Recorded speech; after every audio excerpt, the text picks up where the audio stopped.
Christmas. Can you believe it? I can now.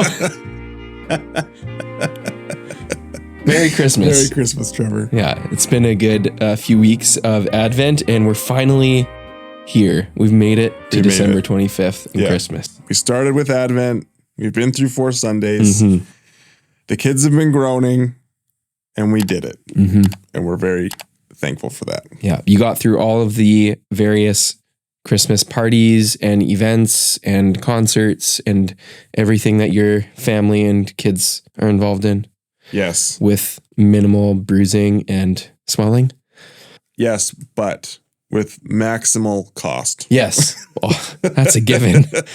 Yeah. Absolute maximal. Yeah. So, but it was a good season, and December always rips no matter what is going on. So yeah, it's nice to be kind of through that season, and now, kind of the office is kind of shut down or quieter on my end of things, and you're in a bit of a break time here. Yep. And things feel a little bit quieter and different. So that's very welcome at this point. Yeah. So why don't we recap what we've discussed the last 4 weeks of Advent and our themes, just to kind of help people get a sense of, or a reminder of what we've been talking about. And if they haven't listened, this is also a chance to go back and listen to those previous episodes before listening to our Christmas episode here. Yeah, so we started out, the first Sunday of Advent was the first Sunday of December, Advent 1, and then every Sunday since then. And we've run through the kind of the main themes of those Sundays, hope, peace, joy, and love. Every Sunday having its own theme. And there's some other themes kind of wound in there as well, and all with an eye towards preparing for the feast of Christmas. Advent is a time where we prepare and where we're getting ready for the coming of Jesus on Christmas Day, and also the second coming of Christ, later on into the future. And we use that season to prepare ourselves for this momentous occasion, and that preparation involves times of penitence, of remembering, and of anticipating what's going to happen in the days to come. Yeah. Before we get into our customary trivia and fun facts for the week, why don't you tell us about the beer that you brought for us today? So I brought this beer. It's Greendale Golden Ale from a local brewery in Greendale, which is technically in Chilliwack, I believe. Yep.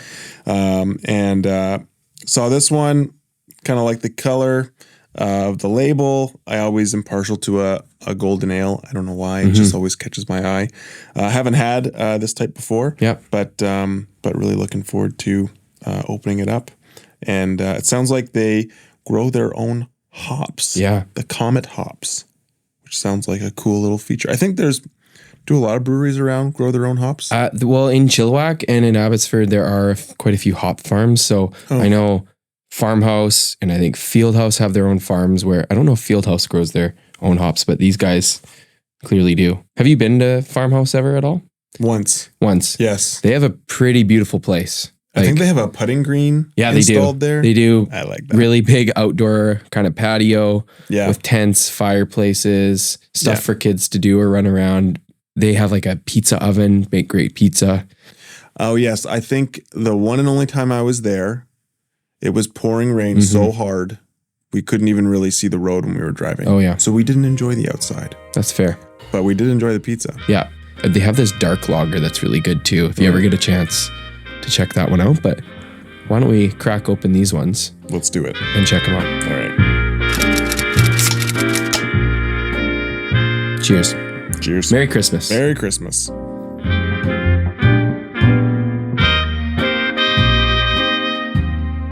It's got a nice hop flavor, but not overpowering, not too strong. Nope. Nice and spicy. When I was looking at the different kinds to get, I thought it might be appropriate to get a winter ale. But I think every winter ale I've ever had, I have hated. Right. So I felt like I'm just not going to get that, even though it might seem appropriate. So you've had like the winter ale everyone seems to know about around here is like the Granville Island. Have you ever had the Granville? Yeah, I've had that one. That one has changed a lot over the years. Really? It's not, I don't know, they've changed the recipe. So it's like, I have very fond memories of that particular winter ale, but it's hard to kind of replicate or find something similar. Interesting. But this is great. I enjoy this one. Mm-hmm. Very good. Trevor, we forgot to introduce ourselves. Yeah, we sure did.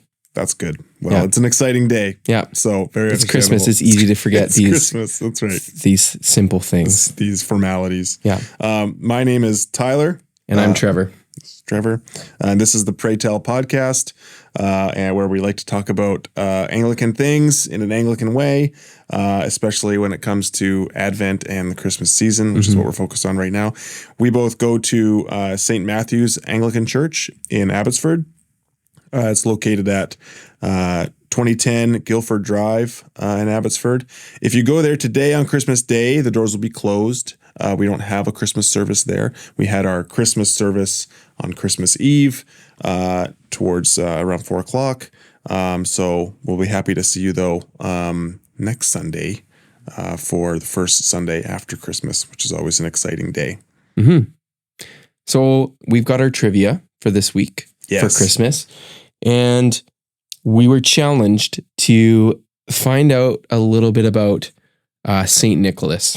So before I kind of jump into it, do you know much about St. Nicholas besides, the name and anything else? What I know is what I've kind of gleaned over the years from being a part of the Anglican Church. One of my good friends who's a priest, Alan, who we both know, for a few years that I knew him, and around the time of the Feast of St. Nicholas, we'd have a feast day, and he would usually dress up as St. Nicholas and tell a story and have a good story time with the kids. So I would learn some things from him while he was doing that. That was always hilarious. Shout out to Alan Dirksen if he's watching or listening. And but I think there's lots to know about. Because this guy, I think he was a pretty remarkable person. He was a character. Yeah. In all the good ways. So Nicholas was a bishop in the city of Myra, which is in modern day Turkey. And he probably lived, or as best we understand, from about born in the late 3rd century. So 270 AD, and died maybe around 340. So a long time ago. Yeah. And from what we know, from what scholars know, he came from a pretty wealthy family. Parents were wealthy. And to be a bishop at that time, you couldn't just be any guy off the street. In most cases, bishops tended to be some of the wealthiest people. So he had money. And one of the most well-known stories is in his town, in his city, there was a father who had 3 daughters. And I guess mom had maybe died. And they were very poor.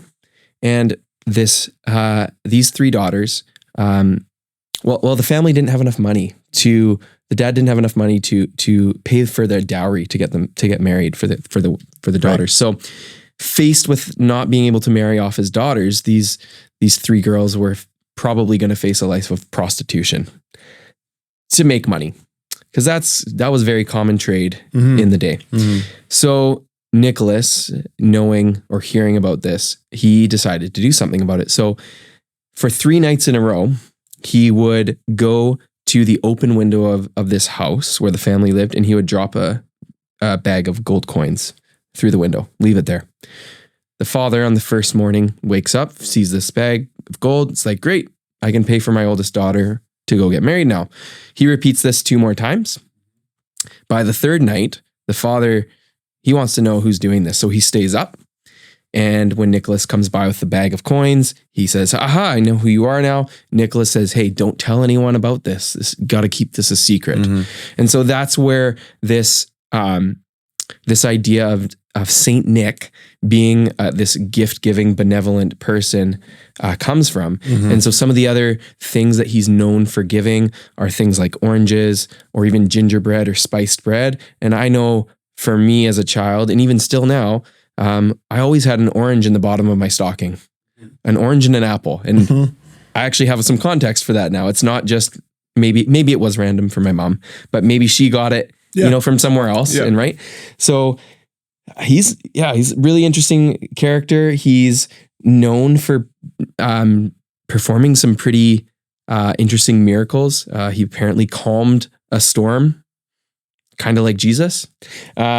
He saved 3 innocent soldiers from execution. Mm-hmm. And get this. This is probably the craziest thing I learned about Saint Nick. So Tell me. we're in 3rd, 4th century northeastern France. There's a butcher.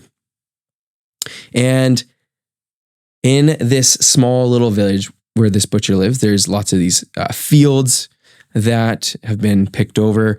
And there are now these, often back in these times, and we read about this in the Bible, in the story of Ruth, these people who would go into the fields after the crops had been picked to glean, to pick up the gleaners, the gleaners, right? To pick up the things that had fallen or not been picked by the pickers. So these children, these poor children, 3 young boys went out to glean, and they kind of lost track of time, and it's dark, and they see this house with a light on. And they go and knock on the door, and it's this butcher's house. And so they say, hey, can we come in? We're hungry. We're cold. Mm-hmm. Butcher says yes. So little do they know, I don't know why, but this butcher decides to chop them up into pieces. He literally butchers these 3 children. The children. And he takes... not... You didn't see it going that way, did you? This is not what I thought you were going to do, or what you were going to say. Well... I'm enraptured in this story. Please continue. Wait for the next turn, because it gets even better. So not only does he chop these children up into pieces, he then proceeds to take the chopped up pieces of these boys and pickle them. As you would. As a butcher would. So large cask or barrel, puts them in with all the salt and all the pickling spices and everything, and pickles it. Actually, you know what? I think it was a Netflix show. I'm pretty sure. Probably, yeah. So he pickles the boys. And depending on which account of the story you read, it was either shortly later or maybe years later, up to 7 years later, St. Nicholas rolls into town, the bishop, and he arrives at this butcher's house, and he needs a place to stay. Butcher says, sure, come on in. Are you hungry? You see where this might be going? Are you hungry? Are you hungry? And Nicholas asks, like, hey, the butcher asks Nicholas, like, hey, would you like some beef? And Nicholas says, no, I'm not really in the mood for beef. Butcher offers him some ham.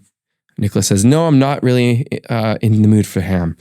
He says, well, what about some like poultry, some chicken or whatever? He says, no, I really, you know what I really want is some salted pickled meat. And the butcher is like, at this point, he's like, man, this guy knows. He knows. And sure enough, miraculously, because he is Saint Nicholas. Yes. Nicholas knows that this butcher has butchered these children, and he's pickled them, and he's got them in this barrel, in this cask. And so somehow, again, all according to the story. Yes. What do you think Nicholas does? Do you have any guesses? I mean, my guess, it's a pretty wild story based on right the now. Ridiculousness of this story so far, is that he unpickled the children, repaired them, and resurrected them. Yes, he resuscitated the 3 boys. He brought them back to life, according to the story. And he, at least in one tradition, this butcher became Nicholas's like kind of whipping boy, or like his helper that traveled along with him. Like he literally tied him to, like Nicholas tied him to his horse. So he had to follow along wherever he traveled to, helping him with whatever he was doing. Unbelievable. Awesome, cool stories. He's a patron saint of pretty much everything. He's a patron saint of children, obviously. Unnatural. Sailors. What about patron saint of the pickling process? Yeah, probably that too. Yeah. Makes sense. So that's a little bit of the history of St. Nicholas. And the reason why we still today celebrate this St. Nicholas feast day on December 6th, which was a couple weeks ago now, is because over the centuries, as this story in Northern Europe was kind of passed on and learned, when settlers came to North America, specifically the Dutch, they came with this tradition of Sinterklaas, which is Santa Claus in Dutch, Right. and that's inspired by Saint Nick. And so for Dutch people to this day, on December 6th, they celebrate Sinterklaas, and they get little gifts in the morning on December 6th that Sinterklaas has left. Oh, okay, yeah. And Yeah. Saint Nick, as a good bishop or priest would do at different times of the year, has robes that are different colors. So we get this red robe and clothing that he wears, and that's where we get the red and white and the hat that Santa Claus wears. So we can see kind of this evolution of what Saint Nicholas started as, this gift-giving, benevolent man who dresses a certain way, Yes. helps people in need, to what we get today with Santa Claus, obviously with a heavy dose of like Coca-Cola advertising in the early 20th century and everything else. I mean, it's kind of the mythification of it, Yeah. right? Which is usually how these kind of legendary stories come about, is you have a real person or someone like the real person who does these remarkable things. And then as time goes on, legends change and they morph to fit the culture that they're in. Yeah. And here we eventually get to Santa Claus, who's a caricature of what he's ultimately based on. But is a connection point between us and them in many ways. And so even to this day, in parts of France, Belgium, Netherlands, Germany, we have these Christmas markets or even St. Nicholas markets that celebrate this specific feast day and have now evolved into these larger kind of Christmas markets that we don't really have here, but we know exist in some of these places in Europe. Well, and I know at St. Matt's every year we usually have a St. Nicholas fair. It's over now. It's past us, but typically we do have that, and we try to live into that tradition in a way, and try to hold that at around the same time when St. Nicholas, the feast day happens. December 6th, right? December 6th, yep. And I know you were mentioning how Father Allen would dress up, and one of the things that he would do was he would give the kids gold chocolate coins. Yes. Right? That's right. That's another influence from that story of St. Nicholas. So yeah, that's right.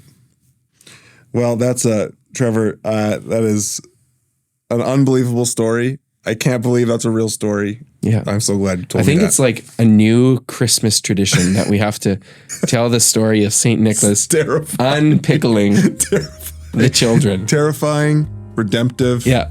Beautiful. It's a Christmas miracle. It is a Christmas miracle.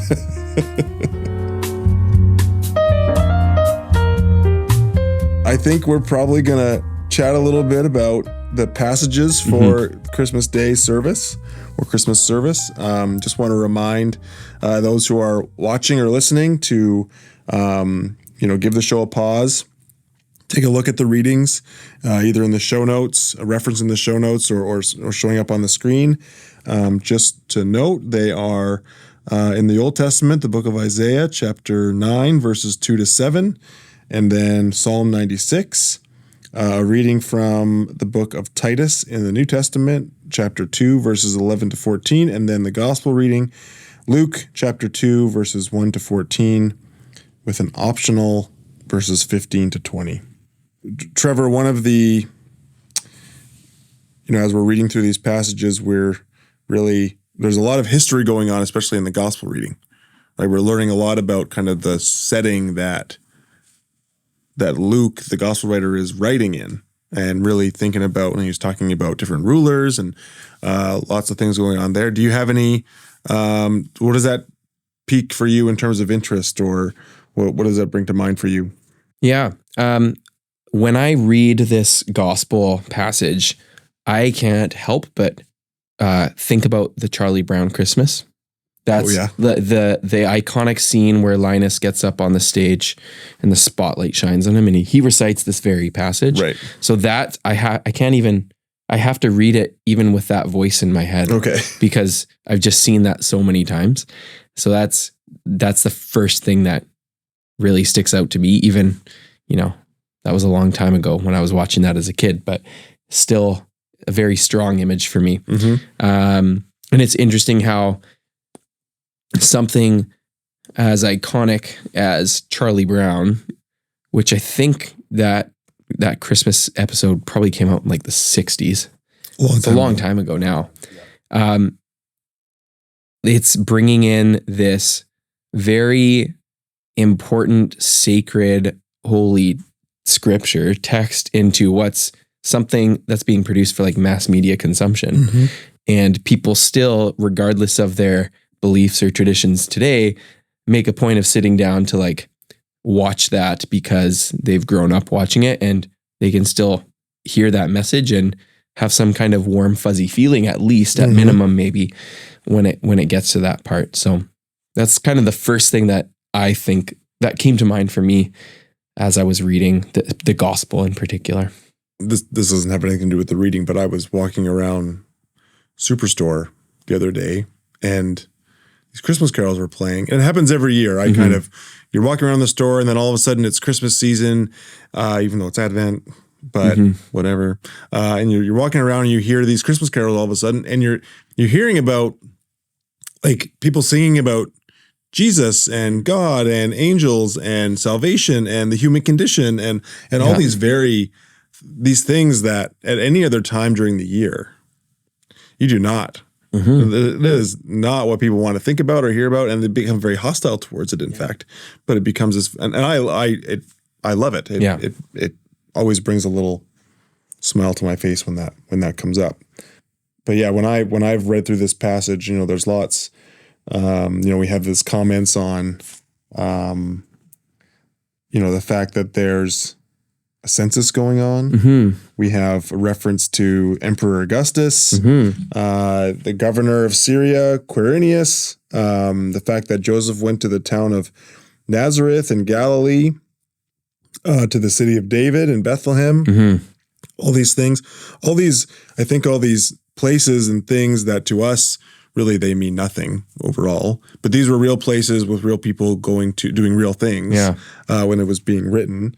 And you have the fact that there is a decree by the Emperor Augustus for the purposes of calling a census is puts this story very squarely in the realm of reminding the reader, I think, that this is it puts Jesus' birth in a political context all of a sudden. Yeah.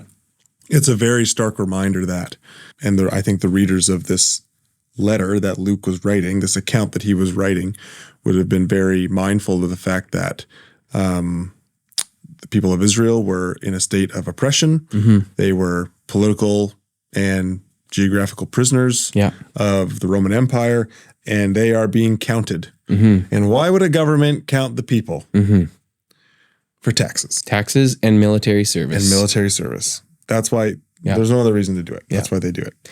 And I think that, when that's going on, you have to, it's irresistible to take this event of Jesus' birth and to understand, at least in terms of what Luke's saying, we have a political event here. Yeah. And I think that's worth remembering when we're thinking about the overall significance of what's going on in here. And I think that's kind of the important thing to maybe take from this is that Luke, like you said, is trying to remind the reader this is taking place in a political time. It's a political thing happening. He's trying to place it in some historical context. That's why he mentions these things. Yep. Now, there may be some dispute about the accuracy of this account. Sure. Did a census happen in this way at this time? There's quite a few scholars that would say, well, probably not. For example, something I learned was that there was probably no single census taken under Emperor Augustus. And the Romans didn't, it says they didn't directly tax their client kingdoms, and they wouldn't have required people to return to the home or the place of their ancestors. But again, maybe that's not the point, even though that's really interesting. At least it is for me. It is, yes. The point is, as you said, Luke is saying this is the situation right now. It's not benign. It's not just this random time in history that this is happening. It's in this context, as you said, of the Romans are in town. The people, they're under oppression. They don't have a lot of freedom. And now this person is about to arrive. Yeah. It's Jesus. Yeah. And he's about to arrive in a way that is significant in terms of the history of Israel and who they are and what they've been doing and where they've come from. But it's also significant for everyone because the Romans are, they're the current world power. So what's the fact that they're that Jesus seems to be tied into what the Romans are doing is a signal that the events that are going to come after are significant for both the nation of Israel, but also for everybody, which of course, spoiler alert, we know is eventually what happens. One of the things we read as well in this gospel reading is it's a very iconic telling of how Mary and Joseph arrive in town. And the classic line is, there's no room at the inn. There's nowhere for them to stay because apparently all these people are coming back to be registered for this census. Mm-hmm. So I think probably the same for you as it is for me. Growing up, this image of this inn was maybe like a hotel. And it was just like an innkeeper saying, hey, sorry, we're all booked up. Yeah. You can't stay in here, but I've got, this barn out back. And in some depictions I remember seeing, it was like a hotel. And sometimes they'd use the images of it being kind of like a rowdy bar. Mm-hmm. Like, you kind of look in the door and people were kind of partying and they were drinking too much, or there was, people going up the stairs to do whatever, so it was this very kind of comical, when I look back on it, it was kind of a comical image of what was going on. It's the error of that depiction is really inconsequential. It doesn't really matter, but I think it's helpful to remember that this isn't a modern day inn, and we're not just going out back to the little barn that's like a little shed. It's a little bit different than that. Yeah. So the reality is, most likely, a typical first century home would have been 2 stories. First story, ground level, would have been not your living space. Living quarters would have been upstairs, meeting room. And so when Mary and Joseph are coming into town, they're not just staying with strangers. They're probably going to stay with family, but they already have so many other family members in town. Mm-hmm. The people they're going to stay with are like, hey, sorry, you're a little late. Everything's full upstairs. You can stay downstairs. And this lower floor was where the animals would come in especially bad weather. Mm-hmm. And so they could be warm indoors. And so it would have been smelly. It would have been loud. It would have been dirty. It's not like we normally depict. No. Right? And it's not a hotel. It's someone's home.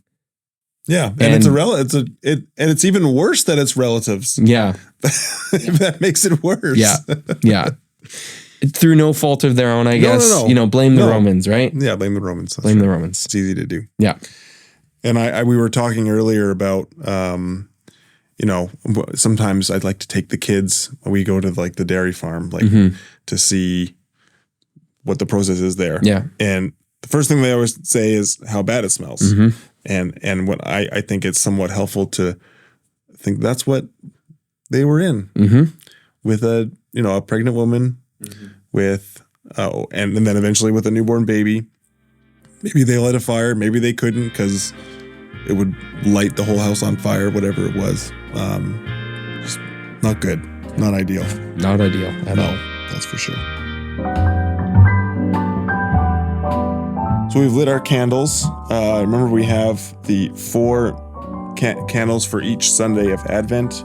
We've got the hope candle, the peace candle, joy candle, the love candle, and then in the middle we have the Christ candle, which the Christ candle is usually lit in the Anglican tradition a couple times a year, or more than a couple times, but 2 main seasons of the year, during the Christmas season and during the Easter season, as a reminder and representation of, at these kind of high times, we're really mindful that it's a significant time to commemorate Christ with us in a significant way. So we light the Christ candle during those kind of chief seasons of the church year, being Christmas and Easter, as just a reminder of that. That's all I got. Sounds great. Trevor, we have this very kind of iconic unique Isaiah passage in our readings for Christmas. What do you think about this? What do you know about this? Yeah. What comes to mind for me is like the most memorable part is when it says he will be called Wonderful Counselor, Mighty God, Everlasting Father, Prince of Peace. I think that's often the part that's quoted most from this particular passage, at least in my experience. Yes. And I know for a while when I was a younger adult, teens, early 20s, I would go to this one church service with some friends, and they had a band, and one of the band leaders, he actually wrote a song to this a piece based on these lyrics. So that's actually what comes to mind. But I think what strikes me is I don't think I always necessarily ponder what these titles are, because they're titles. They're not just words, right? They're pretty specific. So having spent a little bit more time just reading this and thinking about these names, the one that really sticks out to me, and maybe it stuck out for you too, but Wonderful Counselor. Counselor can mean a few different things. It could, like, I think for a lot of people, it might just bring back memories of camp counselors, right? That older adult who counsels you. But actually, I think there's some interesting legal language here, like counselor as in a lawyer or an advocate. So what do you think about that kind of lens, like as a title for the Messiah being this wonderful counselor, along with Mighty God and these other titles that are ascribed? I mean, it's interesting to think of it in terms of a counselor as in someone who, someone who advocates for you, gives advice, and good advice. Yeah. Regularly. I think it's really, I mean, I think what these terms are trying to stir up is this person or thing who is the perfect leader, and someone who could be trusted, someone who is irreproachable in many ways. They're not going to make bad decisions. They're going to be a good leader, which is of course what throughout the course of Israel's life it had Moses. Moses was a pretty good leader, did some things the wrong way a couple times, paid for it. Then they had Joshua. Joshua was pretty good, couldn't quite hold it all together until the end. And then they kind of fell down until they got David back. And after that, it just all went very poorly. We've talked before in the previous Sundays about previous Advent episodes how Israel is really looking towards this restoration time. We're trying to get back to where we were. We did really good for a little while with David. Things were going really, really well. And then David did some things he shouldn't have done. Whoopsie. And we've been kind of going downhill ever since then. And now we're trying to get back to what that was. And we have in the next verse, next paragraph, his authority shall grow continually. There shall be endless peace for the throne of David and his kingdom. So when Isaiah is writing this, they're in, the Assyrians and the Babylonians have come.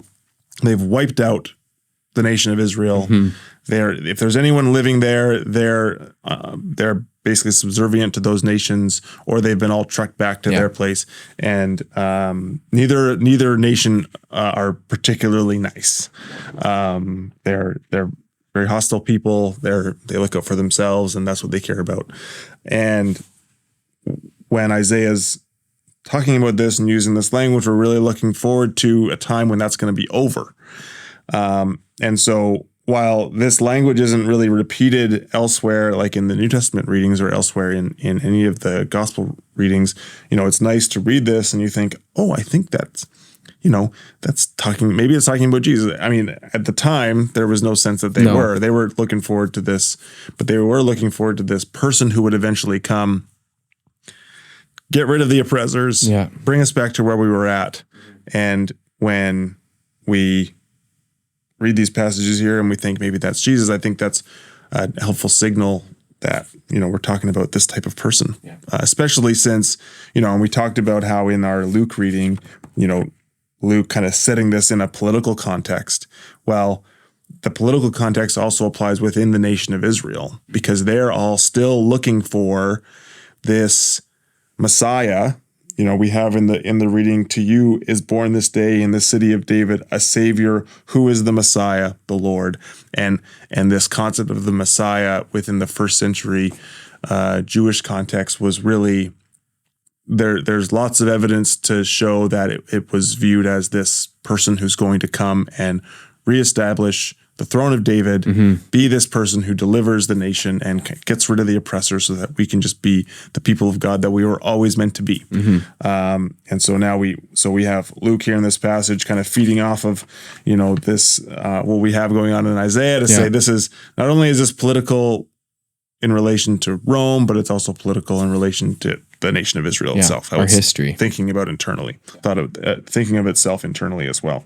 And the writer of Luke can look back at this passage and see these lines like that says that the people have seen a great light, and we can now see that, oh, maybe that's probably we're talking about Jesus now when we see that, or that's what's coming to mind.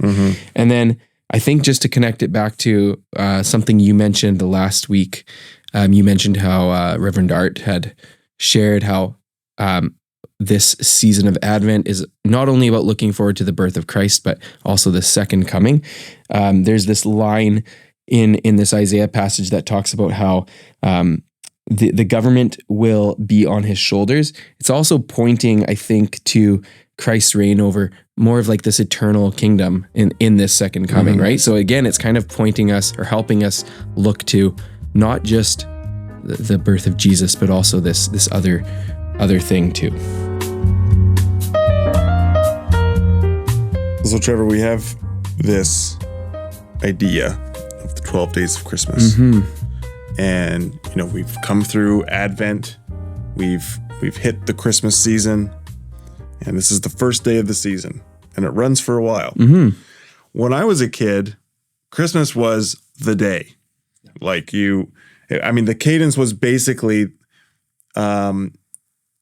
December is kind of this weird, where school's going to be done soon and we're going to have Christmas break. The 21st usually was the day that was the last day of school before the Christmas break.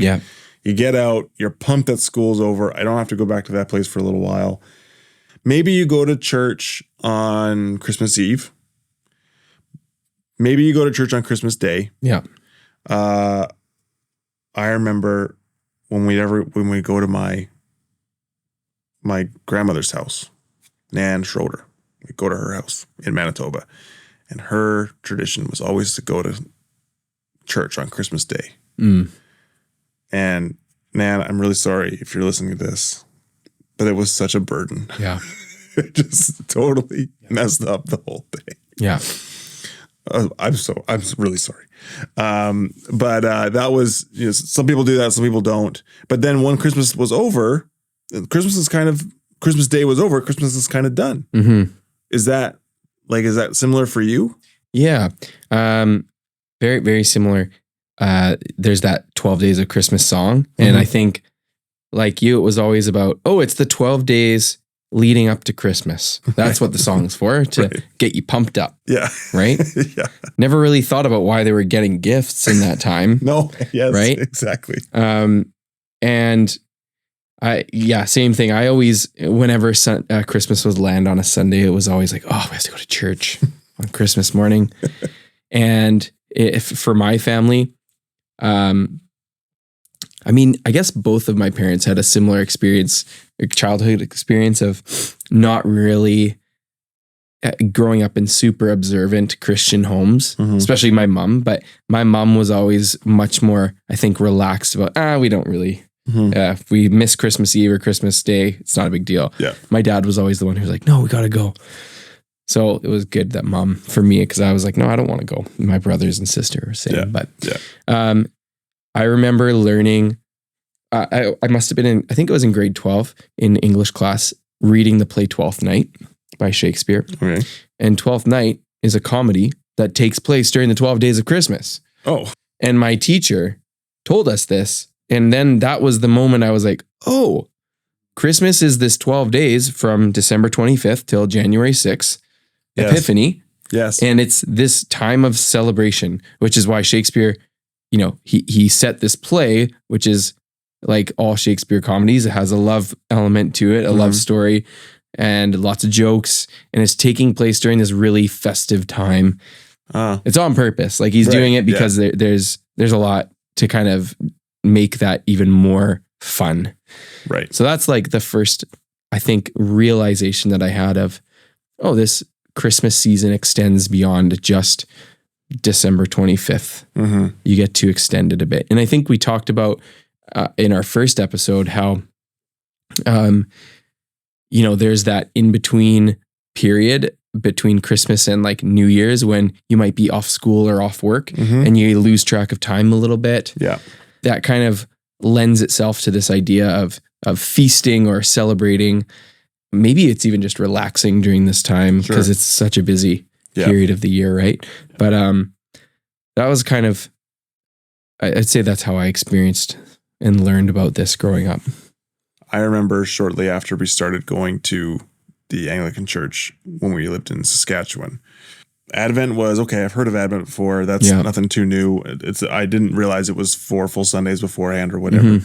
Maybe you do a midnight mass service, you go to midnight, that's the beginning of the Christmas season. Boy, that's really cool. And then you come back next Sunday or the following Sunday after Christmas and it's called, the Sunday is called the first Sunday after Christmas. That's the title of the Sunday. And thinking, I guess it's still the Christmas season. Yeah. I guess we're still in the midst of this. We kind of worked hard. We got through Advent. We prepared ourselves and now we got through it. And so now we get to spend a couple weeks, 12 days. Yeah. Enjoying this time and thinking about, what's happening now in the world and what just happened with, Jesus' arrival and all those things. And really kind of keying into that, not that long ago, really, right now, that Christmas Day is the beginning of that season, and then we work through it. We have a couple different periods in there. We have the naming of the feast. I think there's a feast for the naming of Jesus. There's a feast for the circumcision of Jesus, baptism of Jesus. I think is all they're all kind of in there. And of course, when we get through after the 12 days of Christmas, we get to the new season, the next season after that, which is called Epiphany, which is the period of time where we think about and learn about the revelation or God revealing Jesus in the world to everyone, to the people. And I remember not long ago now, a few years ago, realizing that within the story that the Christmas stories that we read, and if you see the any depiction of the manger scene or whatever, the Magi, the 3 wise men, the Magi are there, when the night that Jesus was born. Yeah. But that's not what happened. No. They don't show up for a couple of years. Yeah. Because it takes a while to get from point A to point B and for them to observe the star and to realize what it was saying and then to follow along. So the season of Epiphany begins with the Magi arriving where Jesus is, and that symbolizes really the revelation of Jesus to the rest of the world. He's already been revealed to the people of Israel. Yeah, that already happened. The shepherds were there. Yeah, that's what we read about today. Yeah, and then a little while later, Jesus is revealed to the rest of the world for who he is. Yeah, when I kind of thought through that, I was like, man, that's a lens on the story that I just never considered before. Yeah. And I found it very compelling. The other thing that I like about, not that any of this is subject to my liking or disliking, but what I find intriguing about the Christmas season is how it kind of changes up the cadence, right? It's not when I was a kid and in many ways, Christmas is you take a hit. To be quite crass about it. Yeah. Right? You get in, you rip off the paper, you eat a lot of food, and you get out. Boxing Day, some people put the tree away. Yeah. They get out, they do their shopping. Maybe they're back to work, whatever it is. And you get in and you get out, and boy, that was fun. And now it's over. But no, slow it down. Yeah. There's a season here. And it's not that you can't go back to work or that real life doesn't happen in the meantime. Of course it does. But realizing that the idea of Christmas is not, there's no school, everything's closed. Yeah. We get up early, you open up your gifts, and then you get out of there. Yeah. It's an unhealthy way to live your life, fundamentally. Mm-hmm. And I think it robs you of the ability to enjoy what is otherwise, I think, a very beautiful season, one that you can live into and kind of dwell in for a little while. One of the things I think that's changed for our family since we began attending an Anglican church is kind of what you were saying about this time, this 12 days is, you can slow down. You don't have to rush back into things.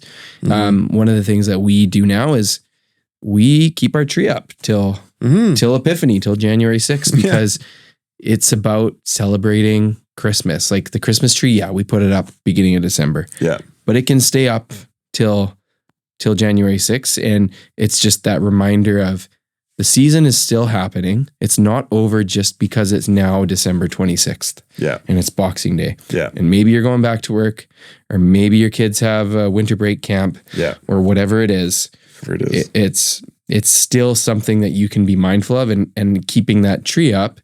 And maybe listening to some of those carols that you haven't listened to as much yet. Mm-hmm. Although when you're with kids in your family, it's hard to avoid, or, in the grocery store, like you were saying, you hear them, but maybe you listen to them with a little more intentionality in this period, and maybe even save some of the really good ones, for this time too. So that's something that's changed in my mindset in the past few years.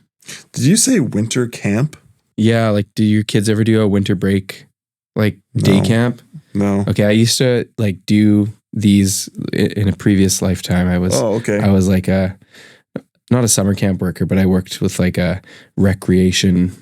Recreation. So we would run winter break, summer break camps, right? So sometimes there will be a winter soccer, basketball. I've heard of the summer break ones, but never winter ones. Maybe, I don't know if they run around here. They probably do, but. Probably. Yeah. At the rec centers or whatever it is. Do you know one of my, so there's this guy I know back in Saskatchewan. His name is Doug Reichel. And I've known Doug for many years now, not particularly well, but for a long time. And he did this.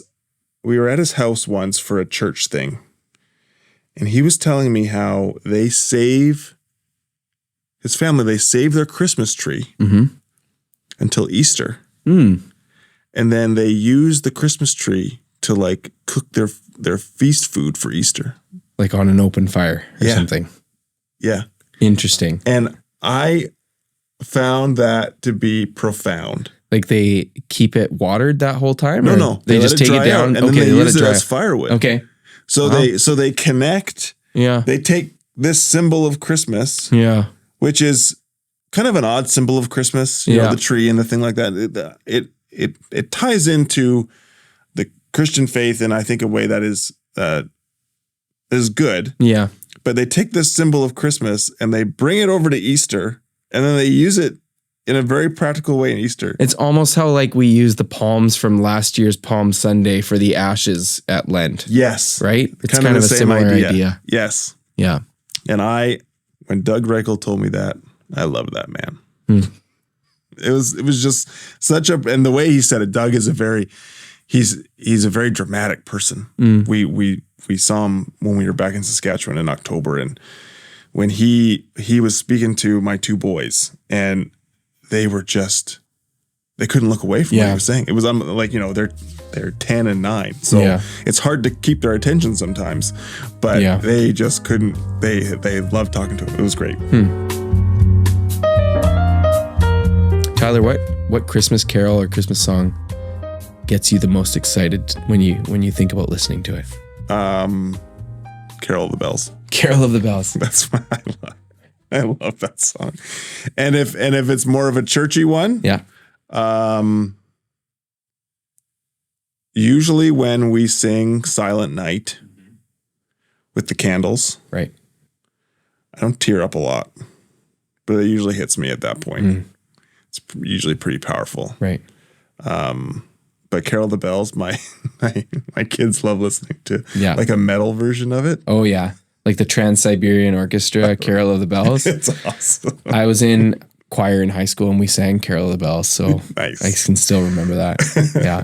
How about you? I also really love Silent Night. And the other one is Joy to the World. I really love Joy to the World. I think, I don't know how many verses there are. There's more than just 3, but what I always consider is the third verse, or like the final verse, I find quite powerful. And especially when David plays the organ and we play Joy to the World, and we get to that final verse and he really just lets it all out. He lets it rip. Yeah. And it's just, if that doesn't move your soul, there may not be any saving you. So I don't think we've talked about the fact that we have an organ at St. Matt's. Yeah. Might be a shocker. Yeah. While some people might be intrigued to learn that we have a very traditional way of playing music. I think, and I really like it. Yeah, it's great. I'm not a very well musically trained person at all, but I love it when the organ is played. Yeah. I think it brings something that you can't get anywhere else. It's something you come to appreciate. At first, you're not used to it. Yeah. But once it's awesome. It's great. And we at St. Matt's, we're blessed with some pretty awesome musicians. Yeah. So we got David, who plays occasionally, a couple times a month, I think. That's right. He'll do organ, piano, and we have Lloyd, who's just an excellent pianist. Like he's like a jazz pianist. Yeah, he's so good. He's crazy. And then we have a lot of just really talented singers in our parish too who lead us. And they always do a great job at Christmas time, I find, in helping us with all these songs. So another great reason to come visit us at this Christmas season and in the future. Agreed. So, yeah. So thanks everyone for listening. It's been a good time during Advent and Christmas here. If there's anything that you'd like us to talk about in the future, or if you have questions about anything we've talked about, feel free to leave a comment below. We'd love to hear from you, and we'd love to see you. Yep.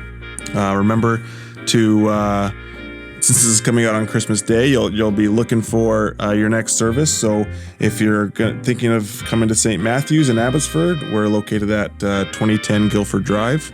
If you're elsewhere, whether you're in Chilliwack or Langley or Port Moody or wherever you might be, look up your local Anglican church and head over there, because I think if you enjoy what we're talking about here, I think you'll enjoy what you find there too. So. And thanks again for joining us on Christmas. And we hope you have a great rest of your Christmas season over the next 12 days. And we will see you whenever we are back with, do we even know what our next topic is going to be? I don't think so. No, but that's why we want you to comment and give us your ideas. So, that's right. Yeah. Merry Christmas. Merry Christmas. Merry Christmas.